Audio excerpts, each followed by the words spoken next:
주님의 마지막 대제사장적 기도를 우리가 한번 공부를 해보도록 하겠습니다. 기도는 아무리 강조해도 지나치지 않습니다.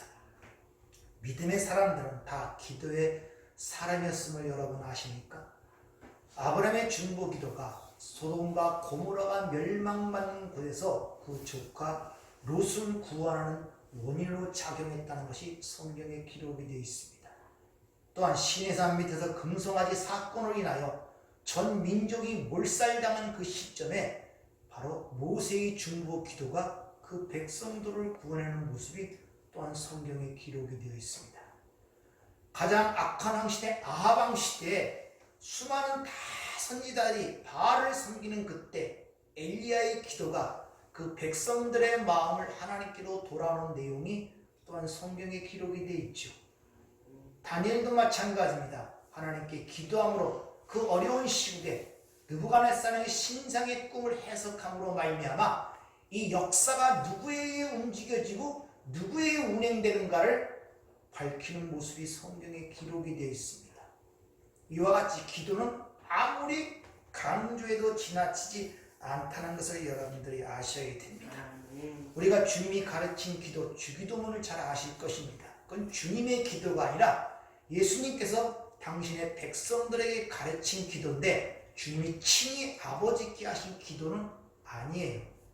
그래서 예수님이 친히 아버지께 한 기도는 요한복음 17장, 아마 이 부분이 가장 대표적인 부분이라고 얘기할 수가 있습니다. 그래서 오늘 요한복음 17장을 한번 나눠보면 1절부터 8절까지는 예수님 자신을 위한 기도고, 그리고 9절부터 19절까지는 제자들을 위한 기도고, 그리고 20절부터 마지막 절까지는 그 제자들에 의하여 믿게 된 바로 하나님의 백성들, 교회에 대한 기도가 오늘 17장 전체에 기록이 되어 있다는 것입니다.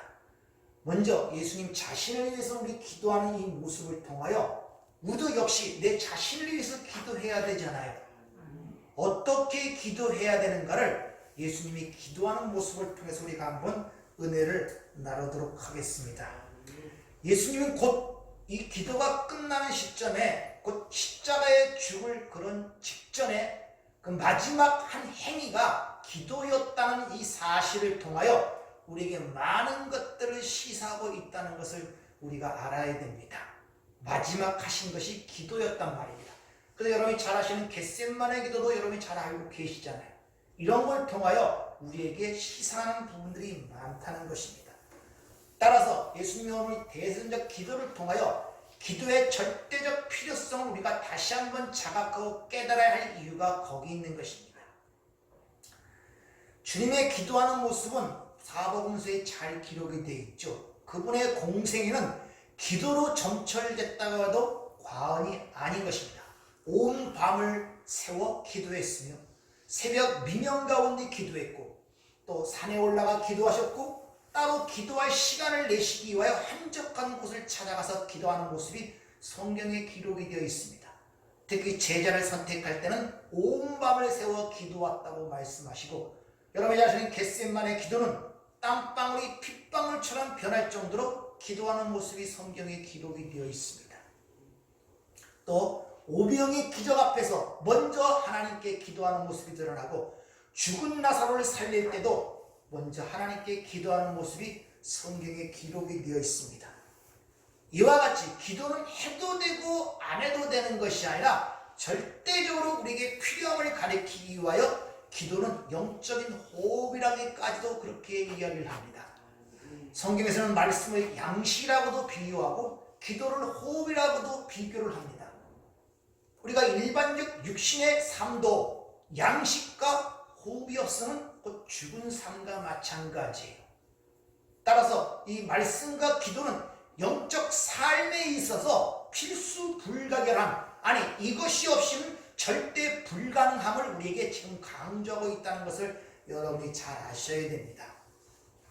이와 같이 기도는 우리에게 반드시 필요한 것인데 왜 그러냐? 그것은 바로 아버지와 아들의 관계 속에서 일어나는 자연스럽고 당연한 결과이기 때문에 그래요.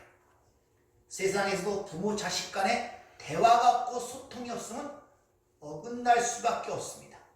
소통이 없이 어떻게 아버지의 뜻을 분별할 수 있고 헤아릴 수가 있겠습니까?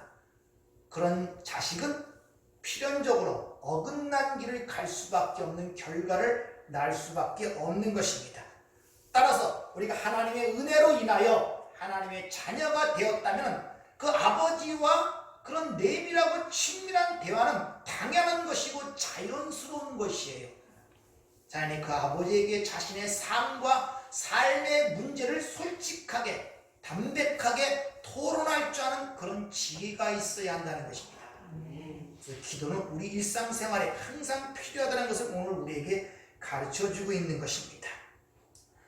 우리가 성경을 공부하다 보면 하나님의 절대적 주권과 그 은혜를 강조하다 보니까 마치 기도하지 않으면 숙명처럼 모든 것이 그냥 되어갈 줄 아는 그런 마음가짐들이 혹시 있지 않는가를 살펴봐야 돼요. 내가 기도하지 않아도 하나님이 다 아시니까 인도하실 거야 라는 이런 잘못된 생각들을 갖고 있지 않는가를 돌이켜봐야 됩니다. 주님도 기도하셨는데 우리는 더 말할 필요가 없잖아요. 우리가 하나님의 절대적 주권과 권능을 알고 있다면 하나님의 약속이 반드시 이루어질 것을 우리가 분명히 믿고 있다면 그 믿음의 표현과 믿음의 방식과 증거가 곧 기도라는 것입니다. 그래서 주님께서도 우리에게 말씀하시죠. 하늘에서 뜻이 이루어진 것 같이 땅에서 이루어지기를 기도하라. 이렇게 얘기하는 거예요.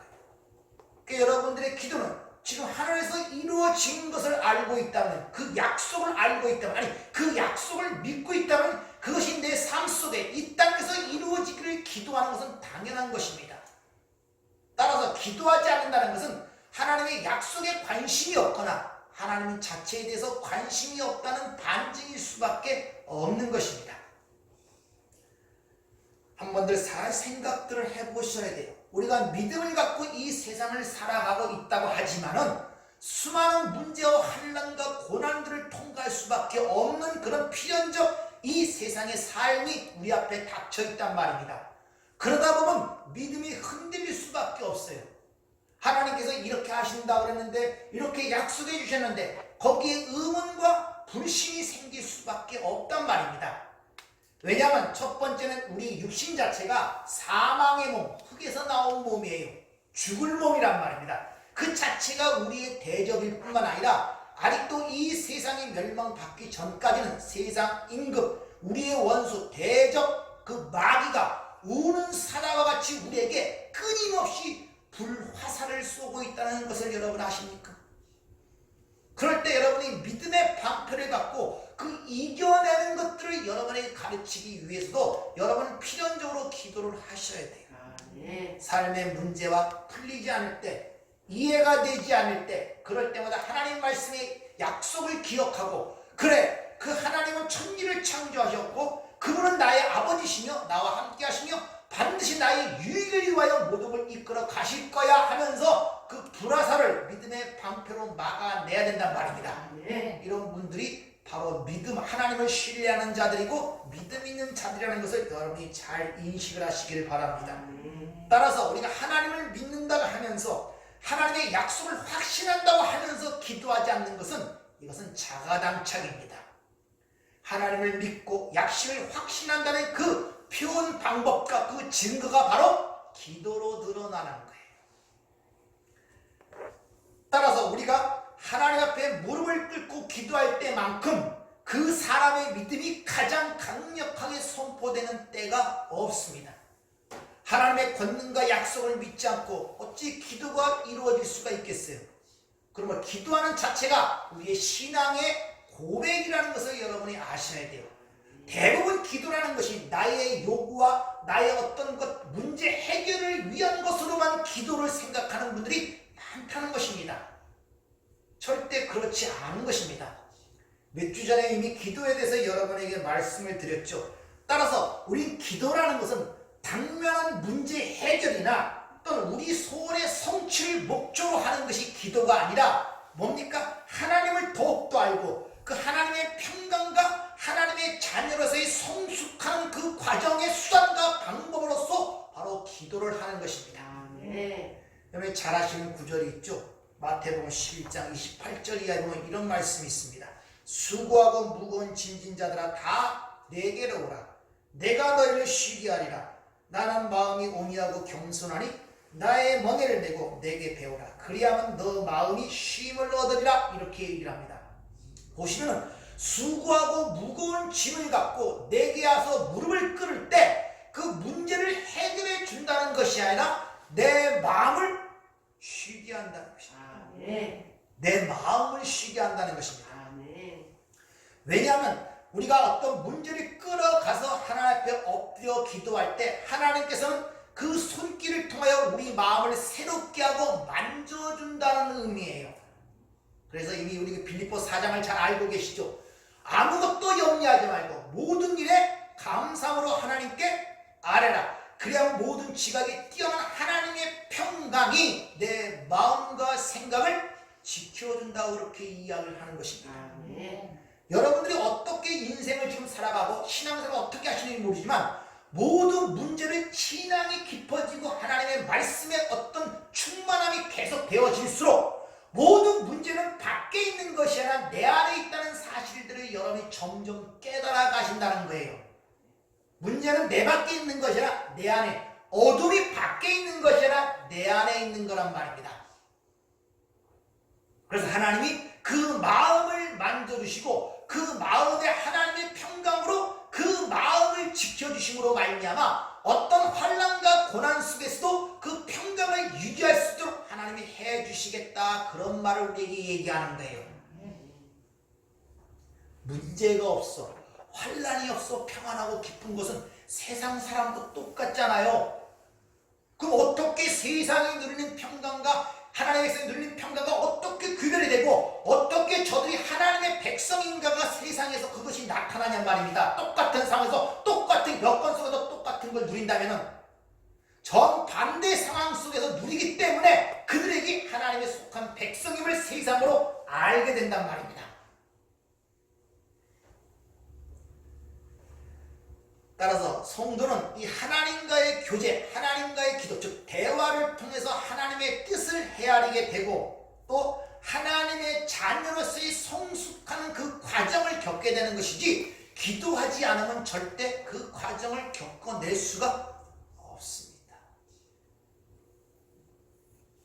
여러분의 삶도 그렇잖아요. 여러분의 가정이라는 밀접한 관계 속에서 소통이 되지 않으면 뭐 압니까? 뜻을 서로 몰라요. 소통이 되질 않으면, 대화가 되질 않으면 같은 지붕 아래서 다른 생각을 하고 산다니까요. 다른 마음을 갖고 산다니까요. 그 마음이 얼마나 불편하겠습니까? 소통이 되지 않아요. 따라서 우리는 이 예수님의 기도하는 모습, 기도하는 내용을 공부함을 통해서 나는 왜 기도해야 되는가, 그리고 어떻게 기도해야 되는가는 분명한 확실한 해답을 얻기를 부탁을 드립니다. 만약 여러분이 지금 예수를 믿고 여기까지 오면서 배운 하나님에 대한 지식, 성경 지식이 여러분을 기도하는 대로 이끌지 않고 있다면 모든 게 잘못 배운 거예요. 아시겠습니까? 아무리 머릿속에 신구약 66권을 다 알고 있더라도 그 지식이 하나님께 이끌고 하나님께 기도하는 대로 이끌어가고 있지 않다면 저희보다 그 지식을 잘못 알고 있다는 것입니다. 반드시 하나님을 알게 되고 하나님의 지식이 깊어질수록 더욱더 기도하게 될 수밖에 없습니다. 왜? 하나님이 선명히 드러날수록 누가 보이냐? 내 자신이 보여요. 뭘로? 티끌로. 창세기 2장 7절 흙 아담아 민 아파를, 흙에서 취한 먼지를 통하여 만든 그 인간, 그 7절이 더욱더 선명해 보여갖고 하나님이 은혜가 없이는 나는 살아있는 존재가 아니구나를 점점 깨닫는데 어떻게 하나님을 의지하고 신뢰하고 그분과 교제 속에 떠날 수가 있겠습니까? 절대 그렇게 되지 않아요. 그걸 모르기 때문에 자꾸 떠나게 살게 되는 것입니다. 자, 주님이 어떻게 기도하시는가를 한번 잘 보시기 바랍니다. 우선 첫 번째 1절을 보면 때라는 말이 나와요. 아버지여 때가 이르렀사오니 이렇게 기도를 합니다. 때가 이르렀사오니. 이때 호라는 이 단어, 그때가 어느 때인가를 이미 앞서서 여러 번에 걸쳐 우리에게 일러줍니다. 요한복음 12장 23절을 보면 예수께서 대답하여 이르시되 인자가 영광을 얻을 때가 왔도다 이렇게 해요. 그때는 인자가 영광을 얻을 때라는 것입니다. 근데 27절에 가면은 지금 내 마음이 괴로우니 무슨 말을 하리요? 아버지여 나를 구원하여 이때를 면하게 해 주옵소서 이렇게 해요. 그 다음에 그러나 내가 이때를 위하여 왔나이다 이렇게. 그때라는 것이 뭐냐면 인자가 영광을 얻을 때인데 그때를 나에게서 면하게 해달라요. 그런데 내가 이때를 위해 왔다는 것입니다. 그러면 이때가 어느 때겠습니까? 잘 아시는 예수님이 십자가에 죽으시는 그때를 지금 이야기를 하고 있는 것입니다. 자, 십자가에 근데 그 죽는 사건이, 아들이 죽는 사건이 아버지를 영화롭게 하는 사건이라고 지금 기록하고 있어요. 세상적으로 이해가 됩니까? 아들이 죽는데 어떻게 아버지가 영화롭게 됩니까? 비극이고 아버지가 슬퍼할 일이지. 세상적으로 잘 이해가 되지 않는 이야기를 하고 있는 거예요, 여러분들. 지금 주님이. 안 그렇습니까? 아들이 죽는데 어떻게 아버지가 영화롭게 돼요? 근데 오늘 주님이 그 아들의 죽음이 아버지를 영화롭게 하는 그것을 때라는 말로 지금 표현하고 있다는 것을 우리가 잘 인식을 하셔야 돼요. 자, 어떻게 아들의 죽음이 아버지를 영화롭게 하는가? 그러니까 예수 그리스도의 십자가의 죽음이 아버지의 영광과 밀접한 관계가 있다는 것을 지금 우리에게 가르치고 있어요. 여러분이 흔히 하나님께 영광이요 하나님께 영광을 돌린다 보편적으로 다 머리를 그렇게 알고 있어요. 신앙생활 조금만 했다면 그런 걸 모르는 사람은 아무도 없습니다. 그러나 그 영광 돌린다는 그 아버지의 영광이라는 말을 여러분이 분명한 인식과 자각이 있어야지 그게 올바르게 작용이 되지, 안 그러면 전부 다 세상의 영광을 추구하고 사람의 영광을 추구하는 결과를 낳게 되는 것입니다. 그래서 그 영광이라는 것을 여러분이 잘 아세요. 아들의 죽음이 아버지의 영광과 밀접한 관계가 있단 말입니다. 근데 그런 장면이 앞에 13장에서 또 나타납니다. 그러니까 반복하여 그 아들의 죽음과 아버지의 영광을 앞서부터 이미 여러 번에 걸쳐 반복하여 지금 주님이 설명하고 계시는데, 자, 요한복음 13장 30절을 보면 이렇게 얘기합니다. 유다가 그 조각을 받고 곧 나가니 밤이러라. 그가 나간 후에 예수께서 이르시되 지금 인자가 영광을 받았고 하나님도 인자로 말미암아 영광을 받으셨도다. 만일 하나님이 그로 말미암아 영광을 받으셨으면 하나님도 자기로 말미암아 그에게 영광을 주시리라, 곧 주시리라 이렇게 얘기해요. 유다가 예수를 팔려고 나가자마자 인자가 영광을 얻었고 아버지로 또 영광을 얻고 아버지가 또 아들이 아버지를 영화롭게 하고 아버지가 아들을 또 영화롭게 한대요. 그러니까 예수 그리스도의 십자가의 죽음이 얼마나 그거한지 두 절 사이에 영광이라는 단어가 4번에 걸쳐 반복되는 것을 볼 수 있단 말입니다. 그 이야기가 앞장 12장에서 또 나오는데 한번 잘 들어보세요. 12장 27절 28절. 지금 내 마음이 괴로우니 무슨 말을 하리요? 아버지여 나를 구원하여 이때를 면하게 하여 주옵소서. 그러나 내가 이를 위하여 이때에 왔나이다. 아버지여 아버지의 이름을 영광스럽게 하옵소서 하시니 이에 하늘에서 소리가 나서 이르되 내가 이미 영광스럽게 하였고 또다시 영광스럽게 하리라 하시니. 자, 이미 영광스럽게 하였고 또다시 영광스럽게 한다 이렇게 말씀하세요. 그럼 이미 영광스럽게 했다는 이 말은 예수 그리스도의 입장의 성육신의 사건과 그동안의 공생의 동안에 받은 순환과 고통을 얘기하는 거예요. 그걸 통하여 이미 아버지를 영화롭게 했고 잠시 후에 십자가의 죽으심을 통하여 또 하나님을 영화롭게 할 것이라는 것을 지금 그렇게 말씀하고 있단 말입니다. 이와 같이 예수 그리스도의 십자가의 죽음과 아버지의 영광과 아주 밀접한 관계를 갖고 있음을 아셔야 돼요. 이해가 되십니까? 그럼 우리가 하나님께 영광을 돌린다면 뭐와 관계를 가져야 됩니까? 예수님이 죽으심이 아버지께 영광을 갖는 밀접한 관계가 있다면 내가 하나님께 영광을 돌린다면 똑같이 우리의 죽음이란 말입니다. 자기 부인이란 말입니다. 자기 십자가란 말입니다. 그래서 그는 이 땅에서 얘기하는 것처럼 꼴을 넣어갖고 하나님께 영광이요, 돈을 많이 벌어서 하나님께 영광이요, 병을 고쳐서 하나님께 영광이요, 세상에 생각하면 그 사람들로부터 칭찬과 명예와 존경을 받는 영광, 사람의 영광이지 하나님의 영광이 아니라는 것을 여러분이 잘 아셔야 돼요. 영광은 전부 다 거꾸로 알고 있다니까. 인간이 어떤 행위와 노력과 공로를 통하여 어떤 것을 드러내서 그걸 하나님께 드리는 것을 영광이라고 생각하고 있단 말입니다. 아니, 피조물인 인간이, 먼지에 불과한 인간이 하나님께 드릴 것이 뭐가 있겠어요? 뭘 드리겠습니까? 사실 우리가 생명을 바친다 하지만 생명도 누구 겁니까? 하나님 건데 뭘 하나님께 드릴 게 있어요? 우리 것이 없단 말입니다. 이런 성경적 진리를 모르니까 뭐 무소유니 뭐 이런 책들을 읽고 감동을 받아서 우리도 무소유 살아간다 뭐 이런 얘기들을 하는 거예요. 언제부터 인간이 뭐 가진 게 있었습니까? 무소유 어쩌고저쩌고하게. 첫 번째부터 복음을 오해를 하고 들어가는 거예요. 인간은 가진 것이 먼지라니까요. 성경은 먼지라고 그러잖아요. 티끌이라고 그러고요. 첫 번서부터 없는 존재가 인간이란 말입니다. 근데 무슨 무소유가 필요하고 뭐 내가 가진 걸 내놓고 뭐 이런 말을 합니까? 그러니까 뭘 해갖고 뭐 교회를 몇 개 세웠냐는 둥 어쩜 이런 얘기가 뻔뻔스럽게 나오는 거예요. 그건 말도 안 되는 소리들입니다. 그런 것들은.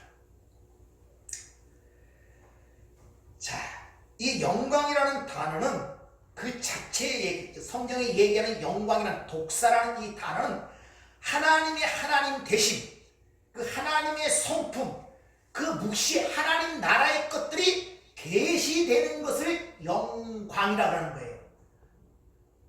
하나님 자신과 하나님의 성품과 그 하나님 나라의 것들을 외부로 이 세상에 계시되는 것을 영광이라고 한단 말입니다.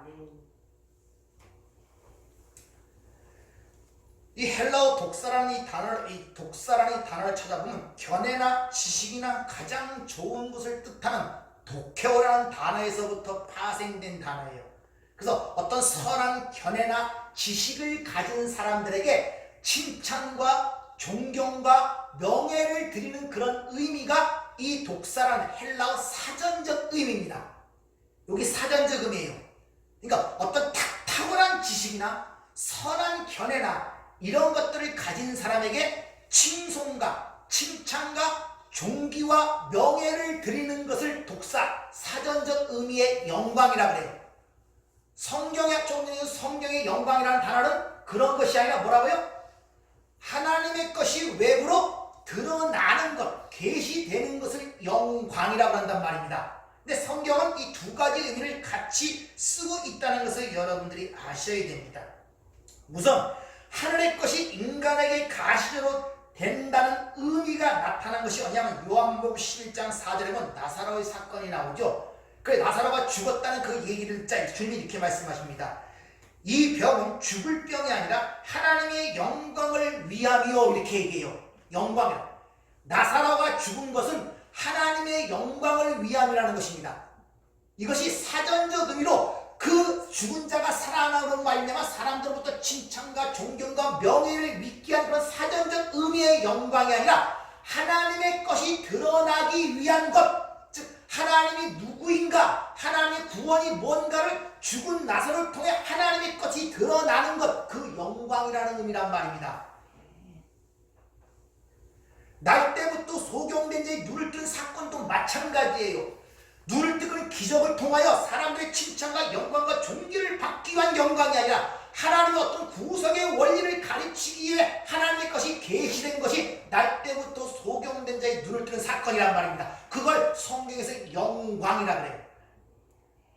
그럼 사랑과 칭찬과 존귀라는 그 의미의 영광은 어떻게 써있냐? 요한복음 21장 19절에 보면 이런 얘기 있습니다. 베드로에게 내 마지막이죠. 베드로가 너가 원치 않은 곳으로 끌어갈 것이다 하면서 베드로가 어떠한 죽음으로 하나님께 영광을 돌릴 것임을 알림이라 해요.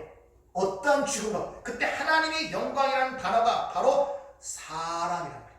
네가 그런 것으로 인하여 명예롭고 하나님을 칭찬하고 극악에 너희가 그 삶을 살 것이다. 여기서는 사전적 의미로 영광이 쓰였단 말입니다. 따라서 성경에서 영광이라는 단어가 나타날 때 그 단어가 하나님의 것들을 계시하는 그런 영광의 의미인가, 사람들의 칭찬과 존경과 명예의 의미의 영광인가를 잘 분별하여 그것을 봐야지 그 사건이 의도하는 바가 무언가를 진정 깨달을 수가 있단 말입니다.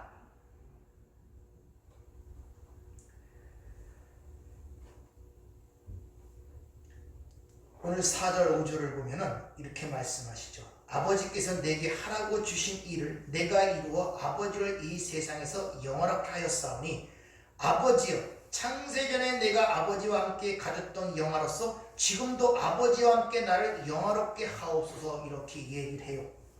자, 그것도 영광이라는 단어가, 독사절하는 단어가 상당히 많이 나오죠. 그래서 이 내용을 얼뜻 보면은 아버지께서 아들에게 하라고 주신 일을 고통과 힘들과 고난 속에서 이제 마지막 마쳤으니까 아버지, 내가 옛날에 가졌던 영광으로 나를 회복시켜 주시옵소서 하는 그런 얘기로 쉽사리 뉘앙스가 들린단 말입니다. 내가 아버지 말씀에 순종하여 아버지 하신 일을 고난 가운데 내가 마쳤으니까 이제 나를 그 옛날에 가졌던 영광으로 회복시켜 주세요 라는 그런 기도의 내용으로 들릴 수가 있단 말이에요. 그러면 주님이 공생애 동안에 어거지로 간 거예요. 그 영광을 해서 어거지로 간 거예요. 아버지가 하라고 했으니까 어쩔 수 없이 그 지긋지긋한 시간이 이제 끝나고 다시 옛날의 영광으로 회복된다는 그런 의미가 우리에게 잘못 전달될 수가 있단 말입니다. 근데 요한복음 12장 20절에 보면 내가 이 때를 위하여 왔나이다고 주님 분명히 말씀하시죠. 따라서 예수님께서는 하나님께서 죽기까지 순종하심으로 하나님을 영화롭게 하는 아들의 죽음과 아버지의 영광이 밀접하게 연결되었다고 앞에서 일러준 것처럼 이 아들이 하나님께 영광을 드리는 것은 그의 죽음을 통하여 아버지와 아버지 하나님 되심과 그분의 뜻과 그분의 성품과 그분의 것들이 드러나는 것이 예수의 죽음을 통해 드러났단 말입니다. 그러니까 지금 이 예수님이 나를 영화롭게 해주세요 하는 그 의미가 뭐겠습니까? 뭘 기도하는 거예요? 지금 나를 영화롭게 해주세요 하는 지금 아버지에게 하는 기도가, 주님의 기도가 어떤 의도를 갖고 하는 기도입니까? 그것이 주님이 이때를 이해했다 그러죠. 이때가 뭐라 그랬습니까? 십자가의 죽으심이죠. 근데 주님은 이때를 면하고 싶어요. 피하고 싶어요. 그래서 마태복음 26장에 보면 아버지 할 수 있거든 이때를, 이 잔을 나에게서 옮겨 주시옵소서 하죠. 고통스러웠단 말이에요. 심지어 제자들에게 뭐랍니까? 내가 심히 고민하여 죽게 되었으니 나를 왜 기도하라고 얘기를 하죠. 주님이 상태가 그렇단 말이에요. 육신을 갖고 계시기 때문에. 그러면 그렇게 되면은 자기가 죽지 않게 되면은 결국 그가 뭐와 관계가 됩니까? 하나님의 영광과 관계가 되죠. 그러니까 내가 약해서 하나님의 그 십자가 주신 사명을 감당치 못하게 된다면 하나님의 그 영광, 하나님의 그 뜻과 계획과 하나님의 성품이 드러나지 않기 때문에 나를 십자가에 죽도록 나를 도와주세요 라는 것이 아들을 영화롭게 하옵소서는 그 말의 진이란 말입니다. 나를 십자가에 죽게 해주세요. 내가 죽어야 하나님의 하나님 되심과 하나님의 성품이 드러나는데 내가 약하여 이것을 하지 못한다면 아버지 그것이 드러나지 못하니까 나로 이것을 잘 감당하게 도와주세요 하는 그 기도가 지금 오늘 첫 번째 나타나는 기도라. 그걸 하나님의 영화롭게 했다. 또 하나님이 그 아들을 영화롭게 했다는 그 말의 진이란 말입니다. 첫 번째, 지금 누구에 대한 기도를 배우고 있다고요? 예수님 자신에 대한 기도. 그럼 여러분 자신을 위해서 어떻게 기도해야 되는가를 우리가 감을 잡을 수가 있잖아요. 내가 죽어 하나님이 드러나게 해주세요. 내 안에 하나님 나라가 이루어지게 해주세요. 이것이 내 자신을 위한 기도란 말입니다. 우린 거기에 초점을 맞추지 못하고 밖의 것들이 항상 어떤 당면한 문제나 이런 것에 의하여 우리가 그것을 해결해 달라고 간구하는 게 우리들의 모습 아닙니까? 그게 마치 나를 위해 기도하는 것처럼.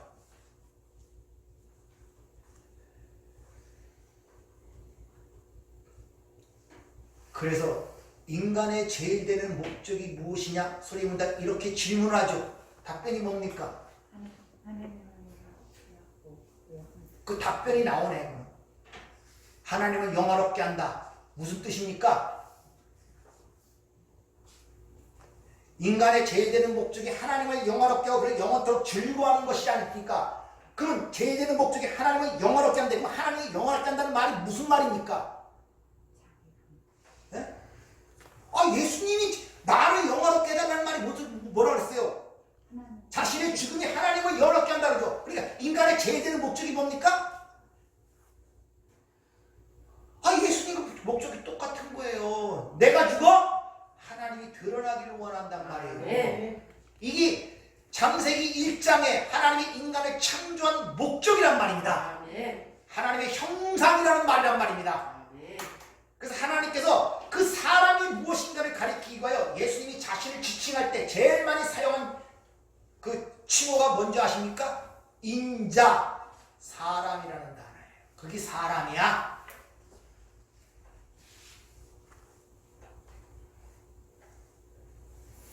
따라서 5절에 이 세상에서 아버지 함께 나를 영원하게 해달라는 기도가 어떤 기도냐?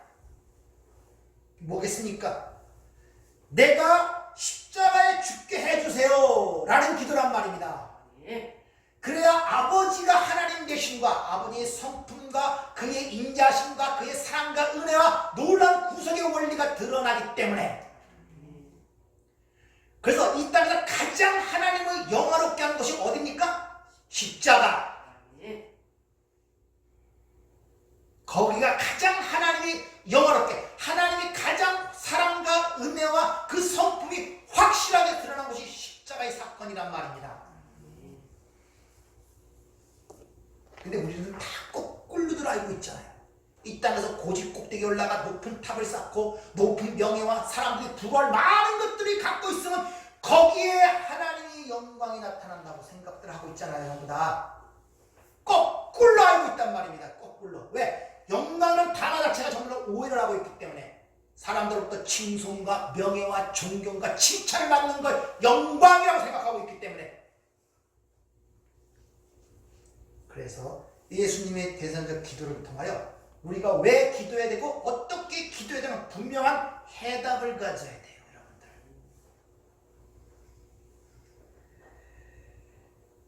나를 영화롭게 하시는 이 말은 하늘나라에 가졌던 그 이 땅에 오기 전에 그 하나님과 함께 갔던 그 영광으로 나를 다시 회복시켜 주시옵소서 하는 그런 기도가 아니라, 내가 온전하게 말씀에 순종하여 십자가를 짐으로 말미암아 하나님의 성품과 하나님의 놀라운 계시가 드러나게 해 주세요라는 것이 나를 영화롭게 해 주세요 하는 기도의 의미였단 말입니다.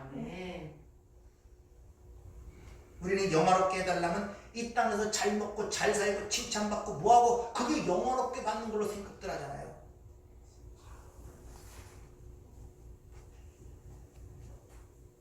그래서 하나님의 형상으로 창조받았다는 것은 먼지에 불과한 우리에게 그 영원한 생명이신 존재의 그 하나님 자신을 우리에게 투영하여 우리를 통하여 그것이 역사와 시간 속에 퍼져나도록 인간이라는 존재를 만들어낸 거예요. 아니, 이 모든 피조물은 다 하나님의 영광을 드러내기 위하여 만들어진 것입니다. 모든 것이, 만물이 다 예외가 없이. 그래서 이사야를 통해서 확실하게 거기에다 확인을 하죠. 이사야 43장 7절. 내 이름으로 불려지는 모든 자, 곧 내가 내 영광을 위하여 창조한 자를 오게 하라. 그를 내가 지었고 그를 내가 만들었느니라. 이렇게 얘기해요. 창조한 자를 오게 하라. 바라 창조, 티나 바로 창조의 목적이며, 야차틴 만들어진 목적이며, 그 다음에 알페 야차틴 호흡을 불어넣은 이유다 이 말이에요. 내 것을 너에게 불어넣은 이유가 바로 거기 있다. 나를 드러내기 위하여, 보이지 않는 그 묵시 속에 영원한 하나님을 계시하기 위하여 인간을 만드신 거예요. 이게 우리가 존재의 목적이에요. 존재의 이유고 근거란 말입니다. 그래서 하나님을 떠난 자를 성경은 죽었다, 실상은 살았다나 죽은 자로 취급하는 거예요. 이렇게 주님은 자신을 비움으로 온전히 하나님을 계시함으로 말미암아 뭐라고 제자들에게 얘기합니까? 나를 본 자는 누구를 보았다? 아버지를 보았다. 하나님을 보았다 그래요. 왜? 자신이 완전히 비워진 상태였기 때문에 드러난 것은 온전히 하나님의 것만 드러난 상태이기 때문에 나를 본 자는 아버지를 보았다 이렇게 얘기하고 나와 아버지는 하나다 이 말이에요. 온전하게 순종하심으로 말미암아 온전하게 자신을 비움으로 말미암아 하나님이 그를 통해 온전하게 드러났단 말입니다. 그래서 14장 31절은 내가 이 땅에서 오직 아버지를 사랑하는 것과 아버지의 명하신 대로 행하는 것을 세상으로 알게 하려 함이다. 요3. 근데 후에 가면 이 영광을 내가 너에게 주었다 그래요. 우리에게 아버지께서 내게 주신 영광을, 그 영광을 내가 너에게 주었다는 것입니다. 이유가 뭐냐? 아버지가 나와 하나가 된 것 같이 너희도 하나가 되게 하기 위하여. 그걸 지금 우리에게 이루어 가시는 거예요. 그래서 진리의 영, 오후예배 때도 말씀드리겠지만 진리의 영, 성령, 또 그리스도의 영, 이런 걸로 우리 안에 오셔서 하나님 아들이 예수가 하나님께 영광을 드린 그 자리로 우리를 끌고 내려가시는 거예요. 끌고. 그 순종의 자리가 아버지와 하나가 되는 자리이기 때문에, 너와 내가 하나가 되는 자리이기 때문에. 근데 우리가 이 육신을 갖고 있는 동안에 얼마나 많이 반항을 합니까? 계속적으로 끊임없이 반항을 합니다. 우리 안에서 내 생각, 내 고집, 내가 경험한 것, 내가 보는 것, 전부 다 이 보이는 세상, 썩어지고 없어질 세상에서 배우고 익힌 것들이 여러분을 형성하고 있고, 그것이 이론화가 되어서 여러분을 만들고 있단 말입니다. 하나님을 아는 것을 대적하고 있단 말입니다. 그걸 모든 걸 사로잡아 그리스도에게 복종케 될 때 너의 구원이 온전케 된다고 고린도후서 10장은 얘기를 하고 있잖아요. 그러니까 하나님을 대적하는 게 밖에 있는 것이 아니라 우리 안에 있는 거예요. 그래서 베드로에게 사람의 일을 생각하고 하나님을 생각지 않는 것을 사탄이라고 하는 거예요. 사람의 칭찬과 영광과 그런 걸 받기 위해서, 그러니까 사람의 영광을 사랑하고 하나님의 영광보다 사람의 영광을 더 사랑했다고 얘기하잖아요. 우리의 신앙생활이 이 사람들의 칭찬과 비난에 얼마나 민감한 줄 아십니까? 거기서 못 벗어나요, 잘. 그게 삶 자체 틀이란 말. 그 틀을 깨야 돼, 틀을. 패러다임이 깨져야 돼요. 창세기 또한 1장에 천지 창조할 때 하나님 먼저 공허하고 혼돈한 가운데 틀을 먼저 세우잖아요. 틀. 그리고 4일째부터 세운 틀 안에 내용이 하나하나 채워지잖아요. 그래서 여러분에게 항상 세계관과 가치관이 변화를 받아야 된다는 거예요. 그래서 모든 개념이 바뀌고 새로운 시각으로 모든 걸 보게 되어야 한단 말입니다. 그래서 사무엘을 통해서 여호와 하나님께서 말씀하시죠. 뭡니까? 순종이 제사보다 낫고 그 말씀이 청종하는 것이 수양의 기름보다 낫다, 이렇게 합니다. 순종이라는 것은 다른 말로 내가 비워지는 것을 순종이라고 해요. 내가 비워져야 하나님의 것이 온전하게 드러나잖아요. 순종이라는 것이 뭐라고요? 내가 비워지는 걸 얘기하는 거예요.